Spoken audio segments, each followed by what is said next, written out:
before we hit the road today, we're going to change the filter. I mean, the engine bay is dusty enough, so probably going to be pretty dirty.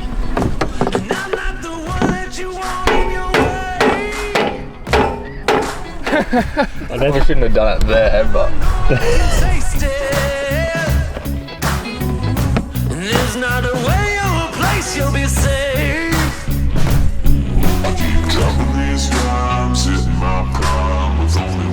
So we've crossed all of Australia and we have conquered Gibb River Rd. We've learned a hell of a lot along the way. So now it's time we head back to base and apply all the learnings that we found on this trip to our new range of products. So I suggest that you hitch up and get out.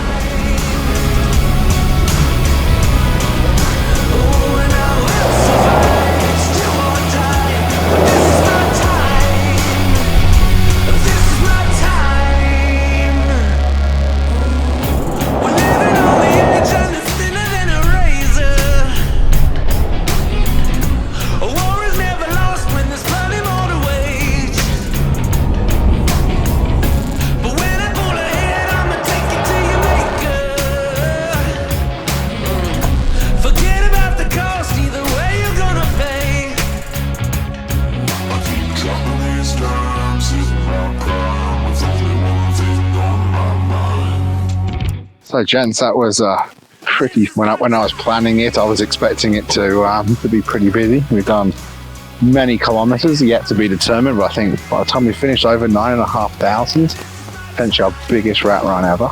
My favourite place along the way, I think we're probably on the beach in Broome. I thought that was a nice finish. But in terms of the actual towns we went through, I really liked Katherine. I think probably the sand flats heading around the old Karinji track there. I think I've seen that in videos a few times before, and I was kind of driving across that. It was pretty unexpected. I didn't actually know that's where we were going until I seen it. I was like, hey, I recognise this.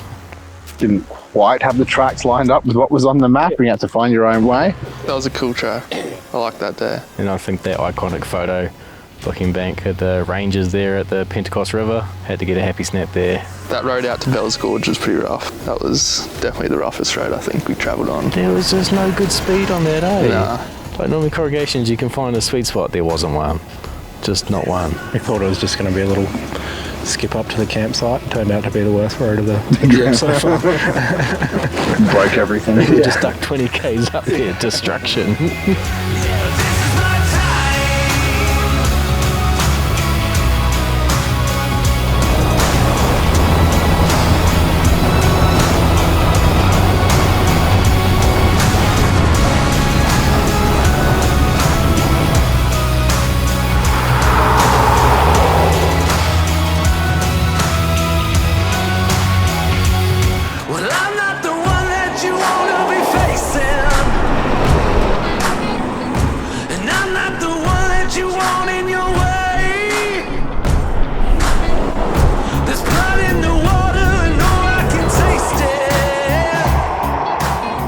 Done quite a few of these trips now and you always learn something. I learned a hell of a lot, but even though you think you're prepared, you're probably still not prepared enough. No, probably could have packed a few more spares, but...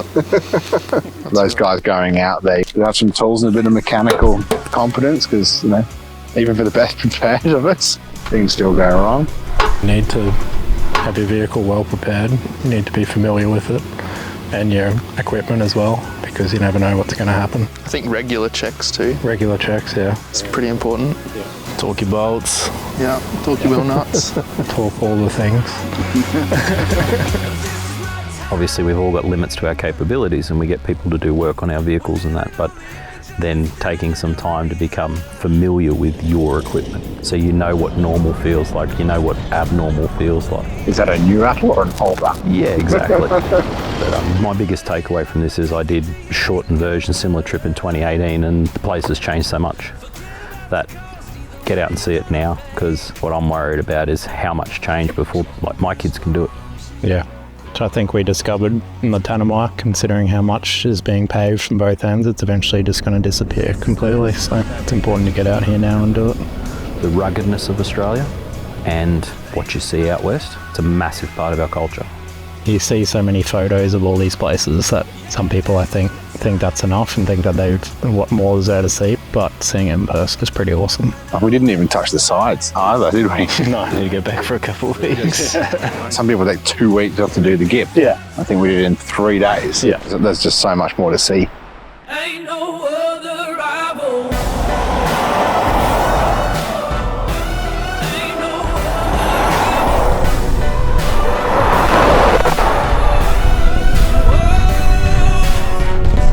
Fight the power and feed the heart. This is Barclay Homestead. Pretty fancy. Bit better than what we used to. There's battle lines and the war ain't over. There's no defeat. We heed the call. We will take it all. We will rise again. Been really positive, all the interactions we've had with customers and things on the trip as well. All been very positive. A good, I guess, eye-opener for us about the people using our equipment and all that sort of stuff. It's always good to connect with them because, when you're dealing with your everyday problems, it's another one on the list of problems you got to deal with. But for the people using our stuff, and if something goes wrong, they're sitting in a caravan park for a couple of weeks, so we've got to get parts out there, which is why our stuff has to be ultimately durable and dependable. And we have a network out there that can support our customers because stuff can go wrong. It reminds us why we do what we do. It reminds us why we come out here and do what we do. Like you said, the people that have these big vans with our suspension, it's not just a holiday for them. It's now their life. That's their home. And now their house is broken. So it is the most important thing to them.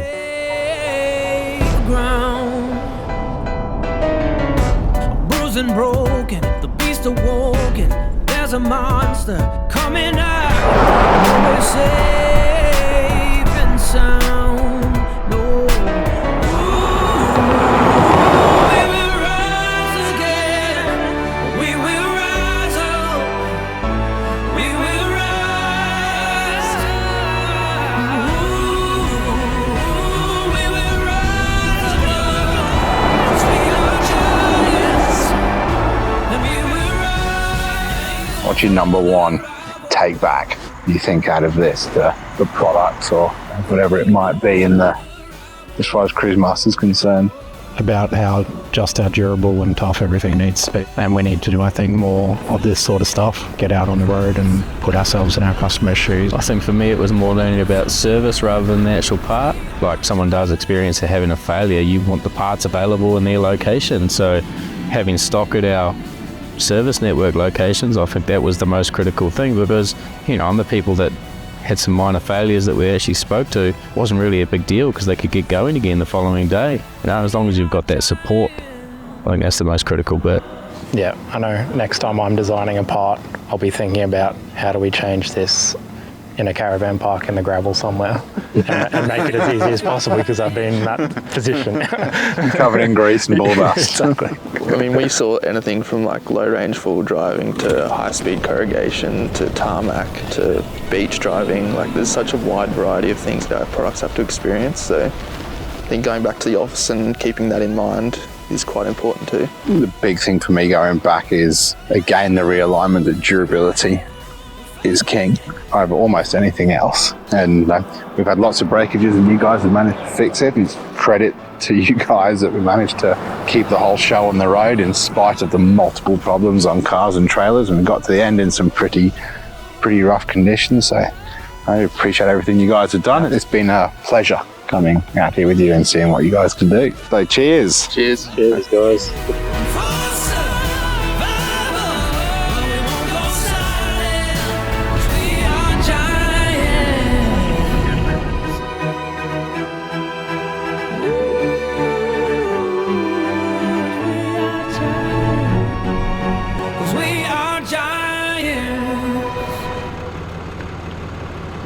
Made it.